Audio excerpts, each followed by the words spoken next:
The transport ship New Sol moved through space like a giant metal whale. Inside its white corridors, 200 human families were starting new lives. They were going to a planet called Taeyang 7, where they would build homes and grow food under a different sun. 8-year-old Minho pressed his face against the big window in the recreation room. Stars looked like tiny diamonds scattered on black cloth. His 6-year-old sister Soman sat beside him, holding her favorite toy robot. She made it walk across her lap while making beeping sounds. "Look, Soman." Minho pointed at a bright star. "That one might be our new sun." Soman giggled. "It's so small from here." "Will it be big when we get there?" "Very big," Minho said. He always tried to sound smart for his little sister. Their parents, Hyunwoo and Eunji, sat nearby reading information about their new planet. Hyunwoo worked with machines fixing things when they broke. Eunji was a doctor who helped sick people feel better. They had decided to leave Earth because Taeyang 7 needed people with their skills. "Children, come eat lunch," called Nari, their teacher. She was a kind woman with gentle eyes who took care of all the children while their parents were busy. 20 other kids ran to the tables where she had set out sandwiches and fruit. Minho helped Soman climb onto her chair. The gravity on the ship was lighter than Earth, so everything felt a bit floaty. Some of the younger children thought it was fun to bounce around, but Nari always reminded them to be careful. "Today we will learn about our new planet," Nari said as the children ate. "Taeyang 7 has 2 moons and purple flowers that glow at night." "Purple flowers?" asked Isul, a girl with pigtails. "That sounds pretty." "Very pretty," Nari agreed. "And the air smells like vanilla." Captain Jaewon's voice came through the speakers. "Attention, passengers. We will stop at Velcaran Station Omega 7 in 2 hours for fuel and supplies. This is normal and safe. Please stay in your rooms during the stop." Minho had heard of Velcarans before. They were aliens who looked like tall gray people with big eyes. His father said they were peaceful and followed all the space laws. They liked to write down everything in long reports and forms. "Are we going to see the aliens?" Soman asked. "Maybe through the windows," Nari said. "But we must stay inside the ship." The children finished lunch and played games. Minho was good at space chess, and Soman liked to draw pictures of their new planet with her colored pencils. She drew a house with purple flowers in the yard and their family standing in front. 2 hours passed quickly. The New Sol shook gently as it connected to the Velcaran station. Through the windows they could see the station's metal arms holding their ship steady. Strange lights blinked in patterns on the station's walls. Captain Jaewon came to the recreation room. He was a tall man with gray hair and kind eyes. "Everything is going well," he told Nari. "The Velcarans are very organized, as always." But something felt different. Minho noticed that Captain Jaewon's smile looked worried. The captain kept checking his communication device and looking out the windows. Do-hyun, the ship's engineer, came running down the corridor. He was breathing hard and his face looked scared. "Captain," he called. "The Velcarans want to board our ship. They say it's for inspection." "That's normal," Captain Jaewon said, but his voice sounded tight. "Let them come." Do-hyun shook his head. They brought many soldiers, more than needed for a simple inspection. Through the recreation room's big window, Minho could see Velcaran soldiers in silver uniforms walking through a tube that connected their station to the New Sol. They carried weapons and moved like they were ready for trouble. "Children, please gather together," Nari said. Her voice was calm, but Minho could tell she was worried too. All the kids moved closer to her. The Velcaran soldiers entered the ship. Their leader was tall and thin with pale gray skin and large black eyes. He wore more decorations on his uniform than the others. "I am Commander Thex," he said in a voice that sounded like metal scraping stone. "This ship must be inspected for dangerous pathogens." "We have all our health certificates," Captain Jaewon said. "Everything is in order." "Our scans show possible contamination," Commander Thex lied. "Your children must be quarantined for the safety of the galaxy." "Quarantined?" Hyunwoo stood up quickly. "What do you mean?" "The children will come with us for decontamination procedures. They will be returned in 72 hours. Yoonji moved to stand in front of Minho and Soman. "You cannot take our children." "This is galactic law," Commander Thex said. More soldiers entered the room surrounding the families. "You will not resist." Captain Jaewon tried to call Earth on his communication device, but it made only static sounds. "You're jamming our signals," he said angrily. "For safety," Commander Thex replied. "The children must come now." The room filled with scared voices. Parents held their children close. Some of the younger kids started crying. Someone grabbed Minho's hand tightly. "It's okay," Nari told the children, even though her own hands were shaking. "We'll go together. I won't leave you." Dohyun quickly moved to where Minho sat. Pretending to check something on the wall, he slipped a tiny device into Minho's toy robot. "Keep this safe," he whispered so quietly that only Minho could hear. The Velkaran soldiers began separating the children from their parents. Hyunwoo tried to fight, but the aliens were stronger. They used some kind of energy field that made him unable to move. "Mama!" Soman cried as a soldier picked her up. Yoonji reached for her daughter, but another soldier blocked her way. "We will take good care of them," Commander Thex said, but his black eyes showed no kindness. "They are valuable specimens, I mean patients." Minho heard the word specimens and felt cold fear in his stomach. That was not a word for sick people. That was a word for things in laboratories. "Be brave," he whispered to Soman as they were carried away. "I'll protect you." All 47 children were taken from the ship. Nari went with them, arguing with the soldiers and demanding to stay with her students. The Velkarans allowed her to come, but Minho could see they were not happy about it. They were put on a smaller ship that smelled like chemicals and metal. The walls were white and cold. Small windows showed the stars, but they looked different now, less friendly. "Where are they taking us?" Isol asked, holding on to her little brother's hand. "I don't know," Minho said, but he remembered what Dohyun had told him about the tiny device. Maybe their parents would find them. Maybe Earth would help. The small ship pulled away from the new Seoul. Through the window, Minho could see his parents and the other families pressed against the windows of their ship. They looked so small and far away. Commander Thex spoke to his soldiers in their own language. Minho didn't understand the words, but the tone made him scared. These aliens were not planning to return them in 72 hours. As space grew dark around them, Minho held Somin close and promised himself he would keep all the children safe. He didn't know that his toy robot was sending a signal across the galaxy. He didn't know that very soon. Earth would learn what had happened. And he didn't know that when Earth found out, the aliens would discover why no one in the galaxy had ever taken human children before. The stars watched, silently, as the small ship carried its precious cargo toward a fate that would shake the foundations of galactic peace. 72 hours passed like a slow nightmare on the new Seoul. Hyunwoo paced back and forth in the recreation room where his children had been taken.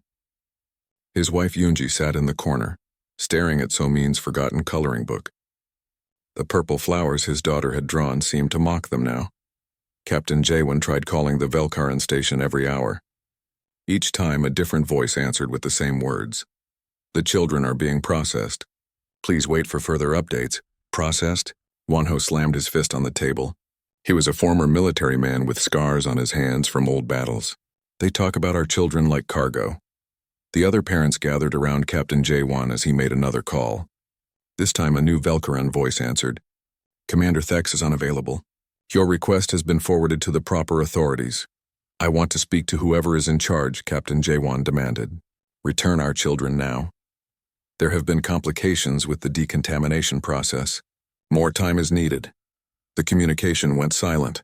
Captain Jaewon's face turned red with anger. "They're lying." Something is very wrong.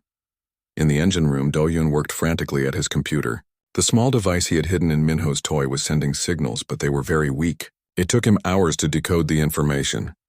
"Captain," Dohyun ran through the corridors, his hands shaking with excitement and fear. "I found them!" All the parents crowded into the engine room. Dohyun's computer screen showed a map of nearby star systems. A tiny red dot blinked in a system 3 jumps away. "The tracking device I hid in the boy's toy," Dohyun explained. "It's working. The children are at something called Research Facility Nexus 12. "Research facility?" Yoonji's voice was barely a whisper. "Not a medical station?" Wonho's face went pale. "They lied about everything. They never planned to return our children." Captain Jaewon studied the screen. "This facility, it's not on any official maps. It's hidden." "What kind of research?" Hyunwoo asked, though he was afraid of the answer. Dohyun pulled up more information from the signal. "The facility's computers are heavily encrypted, but I'm picking up fragments. They're studying biological samples." The room went completely silent. Every parent understood what that meant. Their children were not patients. They were test subjects. Far away at Research Facility Nexus 12, Minho woke up in a white room with no windows. The walls hummed with strange energy, and the air tasted like metal. Soman slept on a small bed next to his, still holding her toy robot. "Good morning, subjects," a voice said through speakers in the ceiling. It belonged to Dr. Vorth, the lead researcher. "Today we begin Phase 2 of our studies."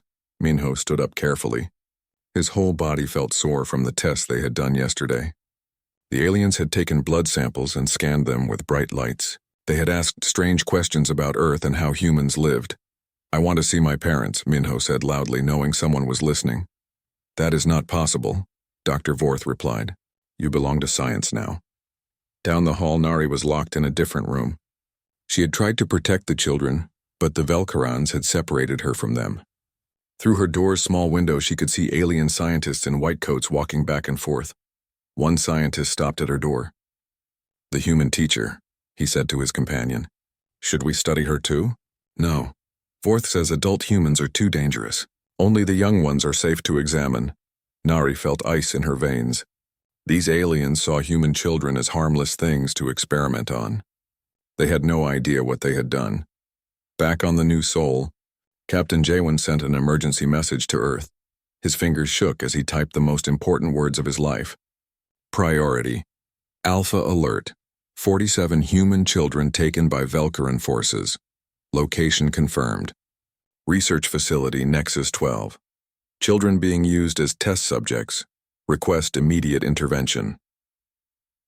The message traveled through space at faster than light speed. It reached Earth's communication center in less than an hour. The duty officer who received it dropped his coffee cup when he read the first line. Within minutes, the message was on the desk of Admiral Sung Jin, commander of the Terran Defense Fleet. He was a hard man who had fought in 3 wars and never lost a battle. His office walls were covered with pictures of victories and fallen friends. Admiral Sung Jin read the message twice. Then he stood up and walked to his window, looking out at Earth's blue oceans. Somewhere out there, human children were being treated like laboratory animals. "Lieutenant," he called. His aide rushed into the office. "Sir, send code black alerts to all fleet commanders. I want every available ship ready for immediate departure." "Sir, what's our destination?" Admiral Sungjin's eyes were cold as winter space. "We're going to get our children back. And may God help any alien who stands in our way." The lieutenant had never seen the admiral look so angry. "What about diplomatic channels, sir? Should we contact the Galactic Council?" "The time for talking is over," Admiral Sungjin said. "When someone takes our children, we don't negotiate. We act." Within hours, alarms were ringing on military bases across Earth. The most powerful ships in humanity's fleet began powering up their engines. Soldiers who had been on leave dropped everything and returned to their posts. Captain Minjae received the alert while visiting his family. He kissed his own daughter goodbye and promised to return soon. "Daddy has to help some other children," he told her. Commander Taehyung gathered his Special Forces team. These were the deadliest soldiers humanity had ever trained. They specialized in impossible missions behind enemy lines. "Listen carefully," Commander Taehyung told his men. "Alien forces have kidnapped human children. We're going to bring them home." His soldiers' faces turned grim. Every one of them had children or younger siblings. The idea of aliens experimenting on human kids filled them with cold rage. Back at the research facility, Dr. Vorth studied his computer screens with excitement. The human children were proving more interesting than he had hoped. Their blood contained unique properties and their brains showed unusual activity patterns. "Fascinating," he told his assistant. "These creatures from the death world have adapted in remarkable ways. We must learn their secrets." "Sir," his assistant said nervously, "shouldn't we inform the Velkaran government about our findings?" "Not yet," Dr. Vorth replied. "This research is too valuable. We need more time." He didn't know that time was the one thing he no longer had. The New Sol received a short message from Earth. "Hold position. The fleet is coming." Captain Jaywon shared the news with the desperate parents. For the first time in 3 days, hope flickered in their eyes. "How long?" Hyunwoo asked. "Admiral Sungjin's ships are the fastest in the galaxy," Captain Jaywon said. "Maybe a week. Will the children be safe that long?" Yoonji worried. Nobody answered. They all knew that every hour their children spent in that alien laboratory was too long. In space, The first ships of the Terran Defense Fleet were already jumping toward Velcaran territory. Admiral Sungjin stood on the bridge of his flagship, Soul's Wrath, watching the stars streak past. "Admiral," his communications officer said, "we're receiving surrender requests from 3 Velcaran border worlds." "They know we're coming," Admiral Sungjin said. "Good. Maybe some of them are smart enough to stay out of our way." But deep in his heart, the Admiral knew this wouldn't end with simple surrender. Someone had hurt human children. Someone would pay the price. The galaxy was about to learn why humans were called the most dangerous species in known space, and it all started with one simple rule that should never be broken. News traveled fast in the galaxy, especially bad news. Within 24 hours, every space station, trading post, and colony had heard the same terrifying message. Human children had been taken, and the Deathworlder fleet was coming. On the merchant station at Rigel Prime, alien traders packed their ships in panic. Kelthani Captain Vexitar had seen humans fight before during the Proxima Wars. He remembered entire enemy fleets turning to burning metal in less than an hour. "Get us out of this sector," he told his crew. "I don't care where we go, just away from here." "But Captain," his navigator said, "we have profitable trade contracts with the Velcarans." "Trade contracts won't matter if we're dead," Vexitar snapped. "When humans go to war for their young, nothing else matters." The Centauri Trade Federation sent emergency warnings to all their ships. Avoid Velcaran space at all costs. Human military forces responding to civilian threat. Expect extreme violence. On the pleasure world of Scythis 7, the Galactic Council held an emergency session. Ambassador Yeonsu, Earth's representative, sat calmly while alien diplomats shouted and argued around her. She was a small woman with steel in her voice and ice in her eyes. "This is madness," screeched Council Member Pathar, a bird-like creature from the avian worlds. "Your fleet cannot simply invade Velcaran space." "Watch us," Ambassador Yeonsu said quietly. "There are proper channels," insisted Diplomat Veltar from the Aquatic Confederation. "Laws, procedures!" Ambassador Yeonsu stood up slowly. The room fell silent. "When you take our children," she said, "laws become suggestions. Procedures become obstacles. You should have thought about proper channels before you touched them." High Counselor Merzdun, an ancient being from a species older than most stars, leaned forward. "Ambassador, surely your people can be reasoned with. This could lead to galactic war." "Then pray the Velcarans return our children quickly," Ambassador Yeonsu replied, "because Admiral Sungjin has 48 hours to find them. After that," she shrugged, "I suggest you move the Council to a safer galaxy." In the depths of space, the Terran Defense Fleet moved like a dark storm. Ship after ship dropped out of hyperspace at the edge of Velcaran territory. The sight made hardened alien military officers abandon their posts and flee. Admiral Sungjin stood on the bridge of the Soul's Wrath, watching Velcaran defense platforms power down without a fight. His flagship was a monument to human engineering, 2 kilometers of armored death that could crack planets. "Sir," reported Communications Officer Ji-young, "Velcaran High Command is requesting immediate diplomatic talks." "Tell them they have one chance," Admiral Sungjin said. "Return our children in the next 6 hours or we come looking for them." "And if they refuse, sir?" The Admiral's smile was colder than the space between stars. "Then we teach the galaxy what happens when you hurt our young." Behind the Soul's Wrath came the rest of humanity's anger given form. 12 Nova-class destroyers, each one capable of destroying a space station with a single salvo, 4 Sol-class battle cruisers that could level cities from orbit, and the experimental dreadnought Taeguk's Fury, a ship so powerful that most aliens thought it was impossible. Captain Ji-hwan commanded the Taeguk's Fury from a bridge that looked more like a cathedral of war. The ship's main cannon could punch through a planet's crust. Its shields could deflect the combined fire of an entire enemy fleet. "Captain," his weapons officer said, "we're detecting massive fleet movements throughout this sector. Every alien military in the region is running away." "Smart of them," Captain Ji-hwan replied. "They remember what happened at Proxima. 200 Raptor fighters swarmed around the capital ships like angry wasps. Pilots like Sehun and Yujin had trained since childhood for this moment. Not war for conquest or resources, but war to protect human children. Phoenix Squadron. This is Phoenix Leader," Sehun spoke into his helmet radio. "Remember, we're not here to destroy aliens for fun. We're here to bring our kids home." "Copy that, Phoenix Leader," came Yujin's voice. But if any alien wants to stop us, they'll learn why Earth is called a death world, Sehun finished. On the bridge of the Soul's Wrath, Tactical Officer Subin monitored alien communications across the sector. The fear in their voices was almost amusing. Admiral, the Kelthani Empire has withdrawn all ships from 6 systems. The Aquatic Confederation is offering to help search for the children. And, sir, 3 Velkaran worlds have already surrendered. Without us firing a shot? Admiral Sungjin raised an eyebrow. They're terrified, sir. The Velkarans who remember the war are telling the younger ones what humans are capable of. Admiral Sungjin nodded grimly. Good. Fear would save lives. Alien lives. Because if they had to fight their way to the children, very few aliens would survive the experience. Meanwhile, at research facility Nexus 12, Dr. Vorth was discovering that his harmless specimens were far from helpless. Mino had organized the other children into groups, with the older ones protecting the younger ones. When the aliens tried to separate them for tests, the children resisted together. Fascinating, Dr. Vorth muttered, watching Minho help little Soman hide behind the older kids. Even the young ones show pack behavior and tactical thinking. Sir, his assistant said nervously. Perhaps we should return them. The reports from Velkaran space are concerning. Nonsense, Dr. Vorth waved a thin gray hand. No military force would risk galactic war over a few test subjects. He had no idea how wrong he was.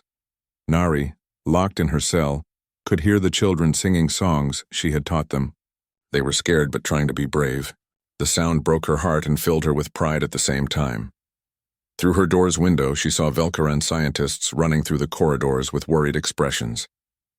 They were receiving reports from their homeworld about human fleets appearing everywhere. Dr. Vorth, one scientist called. We need to evacuate the facility. Absolutely not, came Vorth's angry reply. This research is too important. We'll move the specimens to a more secure location. Nari felt cold fear. If they moved the children again, Earth might never find them. Back on the new Sol, Do-Yun worked frantically to boost the signal from his tracking device. The connection kept getting weaker as the aliens moved deeper into hidden space. How much longer? Hyun-Woo asked, watching over the engineer's shoulder. The signal is fading, Do-Hyun admitted. If they move the children much further, we'll lose them completely. Captain Jae-won received a priority message from Admiral Sungjin. Status of tracking signal? Weakening but still active, the captain replied. They may be moving the children. Understood. We're accelerating our timeline. The Admiral turned to his tactical team. I want Commander Taehyung's Rangers ready for immediate deployment. If we lose that signal, we'll have to tear apart every facility in Velkaran space to find them. Commander Taehyung was already preparing his elite soldiers. These were the ghosts of the human military, men and women who could appear anywhere, strike without warning, and vanish into legend. They had trained for every possible scenario except one, rescuing their own children from alien laboratories. Listen up, he told his team. This isn't a standard mission. We're not just soldiers today. We're every human parent's worst nightmare made real. Sergeant Hosiak, the demolitions expert, checked his equipment one more time. How many aliens do we expect? Doesn't matter, replied Lieutenant Namjoon, the infiltration specialist. They touched our children. The number of them won't save them. Corporal Jimin, barely old enough to be called a man but deadly as a viper, looked up from his cyber warfare gear. Sir, what if the children are harmed when we arrive? Commander Taehyung's expression went darker than a black hole. Then we make sure the galaxy remembers what happens when you hurt human young. And we make sure it never ever happens again.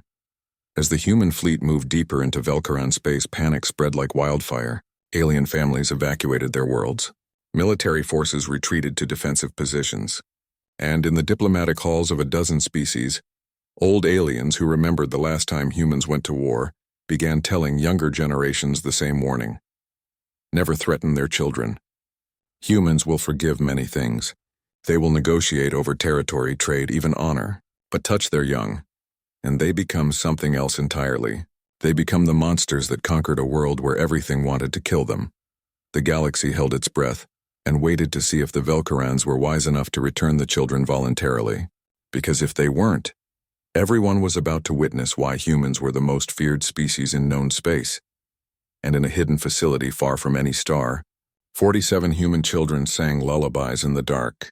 not knowing that half the galaxy was preparing for war to bring them home. The Velcaran military had built their defenses to stop normal alien fleets. They had not built them to stop angry humans looking for their children. What followed was not really a battle. It was more like a teaching lesson in why humans were feared across the galaxy. The first Velcaran defense station simply surrendered when the Soul's wrath appeared on their sensors. Station Commander Kethvar had fought humans before and lived to tell about it. He was not stupid enough to try again. "This is Defense Station Alpha 7, he broadcast on all frequencies. "We surrender completely. We have no information about human children. Please don't destroy us." Admiral Sung Jin almost smiled. "Smart alien. Permission to board and search your station." "Yes. Please take whatever you need." Commander Tai-hyung led a team of rangers aboard the station. They moved through the corridors like shadows, checking every room and computer. The Velcaran crew pressed themselves against walls and tried to become invisible.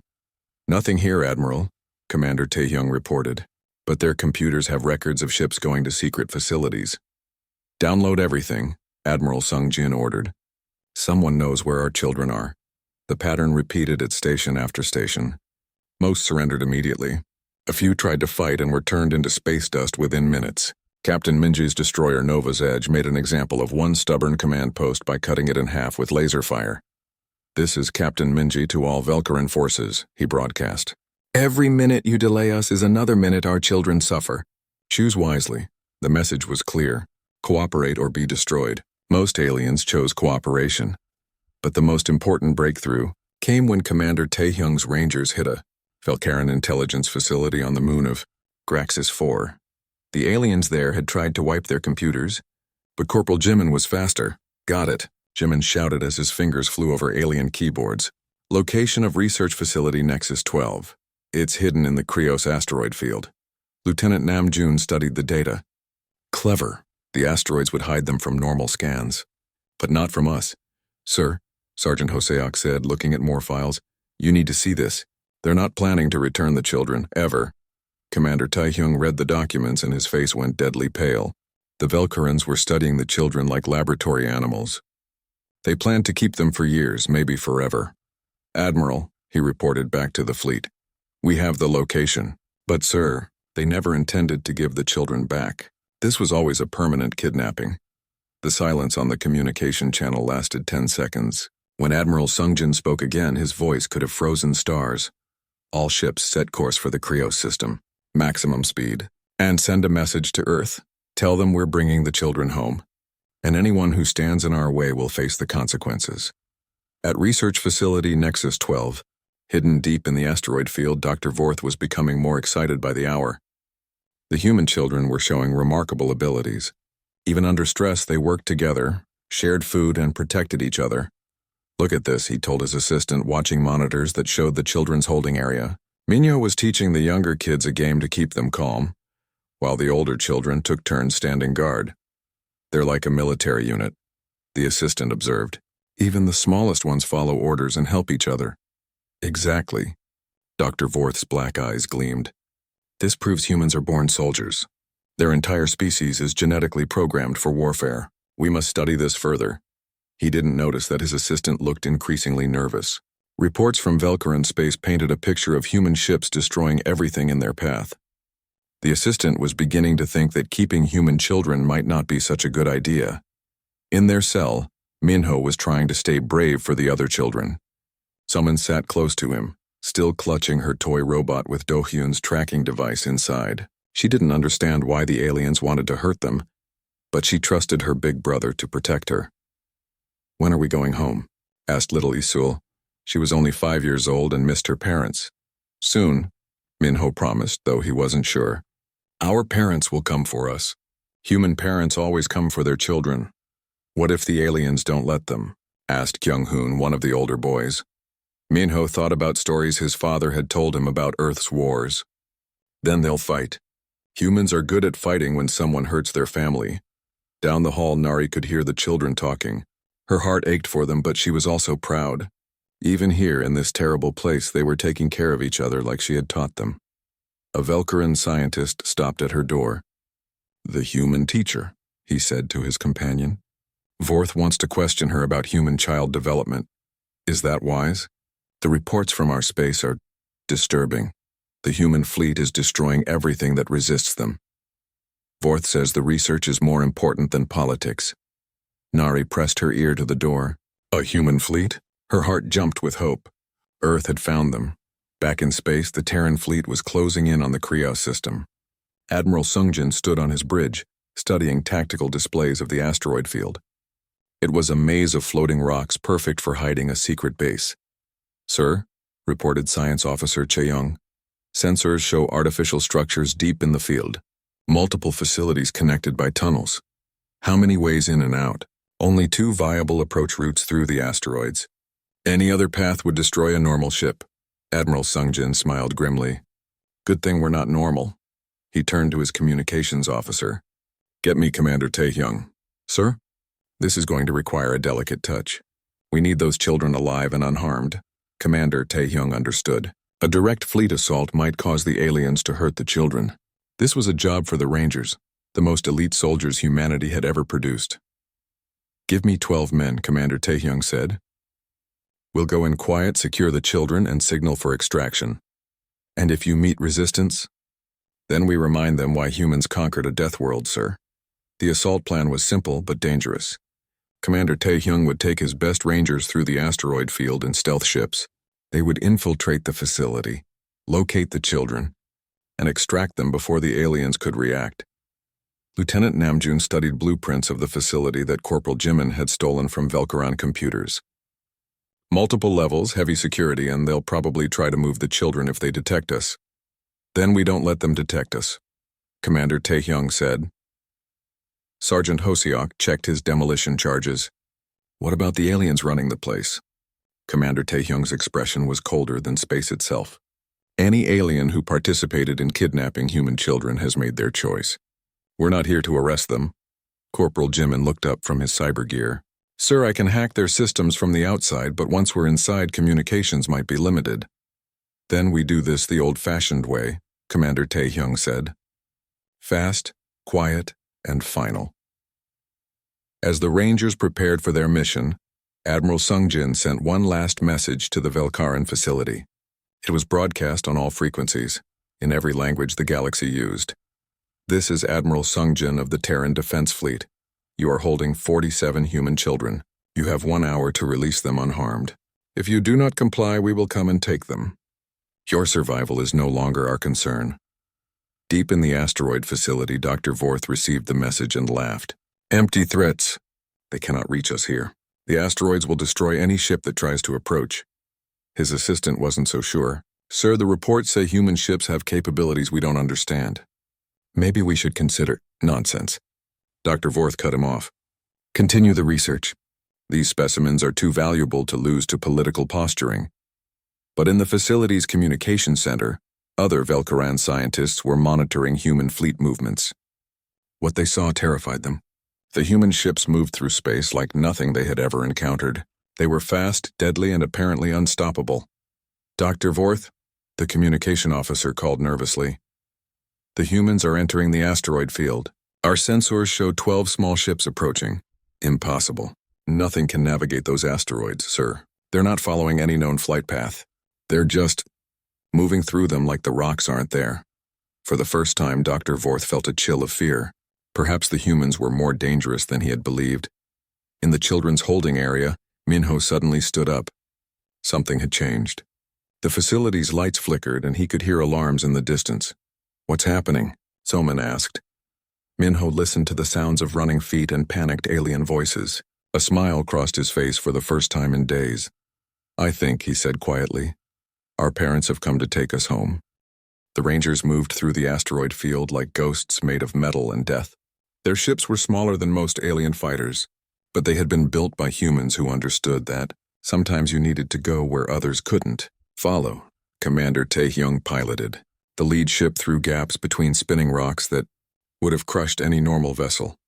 Behind him, Lieutenant Namjoon, Sergeant Hoshuk, and Corporal Jimin followed in perfect formation. 8 other Rangers spread out to cover all approaches to the hidden facility. "Visual contact with the target," Lieutenant Namjoon reported. The facility looked like a metal spider clinging to the largest asteroid in the field. Tunnels and docking bays stretched between multiple sections. "I'm reading life signs," Corporal Jimin said, his scanners penetrating the facility's shields. 47 small human signatures, 1 larger human signature, and about 60 alien signatures. "The children and their teacher," Commander Taehyung confirmed. "Everyone else is a target." The Rangers' ships attached to the facility's hull like hunting spiders. Laser cutters began carving through the outer walls, bypassing all the normal entrances where alarms might trigger. Inside the facility, Dr. Vorth was finally beginning to understand his mistake. His security chief, Commander Nalthek, ran into the laboratory with panic in his black eyes. "Sir, human soldiers are cutting through our hull. They bypassed all our defenses." "How many?" Dr. Vorth demanded. "We don't know. Our sensors can't track them properly. They move like shadows. Deploy all security forces. Protect the specimens at all costs.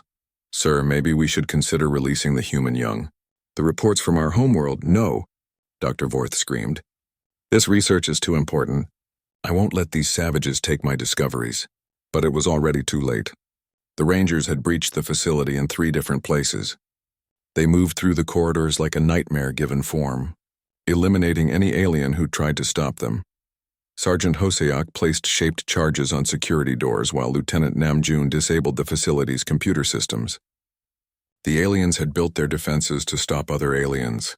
They had no idea how to fight humans who had trained since childhood to be the galaxy's deadliest soldiers.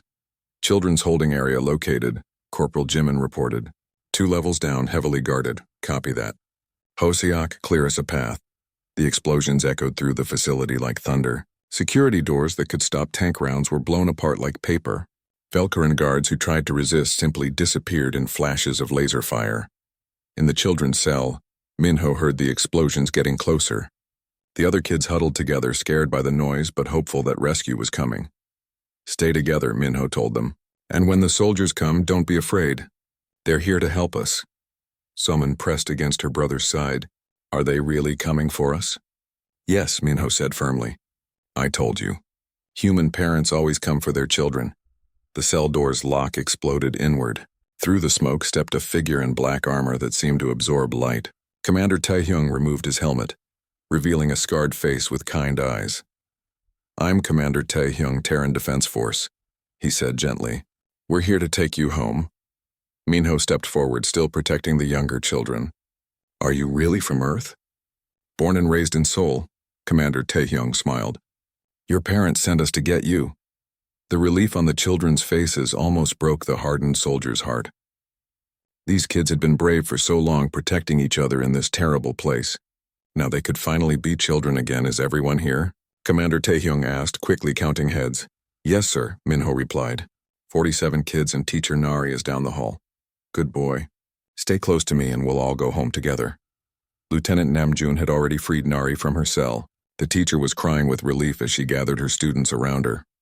"Thank you," she whispered to the Rangers. I thought we might never see home again." "You're safe now," Lieutenant Namjoon assured her. "All of you." But their escape was interrupted by Dr. Vorth and a squad of Velkaran security guards. The alien scientist's face was twisted with rage and desperation. "You cannot take my specimens," he shrieked, pointing a weapon at the children. "This research is too important." The temperature in the corridor seemed to drop 10 degrees. Commander Taehyung stepped in front of the children, his own weapon appearing in his hand with deadly speed. "You hurt our children," he said quietly. "That was your mistake." The firefight lasted exactly 3 seconds. When the laser fire stopped, Dr. Vorth and his guards were dead. The Rangers holstered their weapons as if nothing had happened. "All clear," Sergeant Hoseok reported. "Facility secured. Good, let's get these kids out of here." The extraction was swift and efficient. The children were loaded into the Rangers' ships while Corporal Jimin downloaded everything from the facility's computers. Evidence of what had been done here would be presented to the Galactic Council. "Commander," Corporal Jimin called, "I'm finding records of other facilities. Other research projects targeting human civilians?" Commander Taehyung's expression went deadly cold. "Download it all. We'll deal with those later." As the Ranger ships pulled away from the facility, Sergeant Hoseok triggered his remaining explosives. The entire complex vanished in a ball of fire that could be seen from 3 systems away. No trace remained of the place where human children had been treated like laboratory animals. Phoenix Base, this is Ghost Leader. Commander Tai-hyung reported to Admiral Sungjin. Package secured. All children safe and healthy. Returning to fleet. Outstanding work, Commander. Bring them home. The reunion aboard the New Soul was everything a human heart could wish for. Minho and Somin ran into their parents' arms while Hyunwoo and Yoonji wept with joy. All around the ship, families were reunited in scenes that moved even the hardest soldiers to tears. "Mama," Somin cried, holding up her toy robot. "I kept it safe like the engineer man said." Do-hyun smiled through his own tears. "You did perfect, little one. That toy helped us find you." Captain Jae-won shook hands with Commander Tae-hyung. "Thank you." All of you? "We can never repay what you've done." "No payment needed, Captain. There are children too." But humanity's response didn't end with the rescue. Admiral Sungjin had promised consequences, and he was a man who kept his promises. The Velkaran government found themselves facing an ultimatum from the Terran Defense Fleet. Complete reparations for the families, the immediate shutdown of all anti-human research programs, public trials for everyone involved in the kidnapping, and new laws making any action against human civilians a capital crime. The alternative was simple: total occupation of Velkaran space. The Velkarans agreed to everything within 6 hours. The radical faction that had authorized the kidnapping was arrested by their own people and handed over to human authorities. New trade agreements were signed that heavily favored Earth, and several other alien species formally requested human protection for their own colonies. The message had been sent clearly across the galaxy.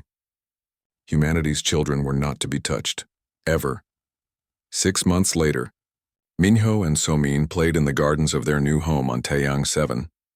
The purple flowers really did glow at night, and the air really did smell like vanilla. Their laughter echoed across the settlement as their parents watched from the porch. "They seem happy," Yoonji observed.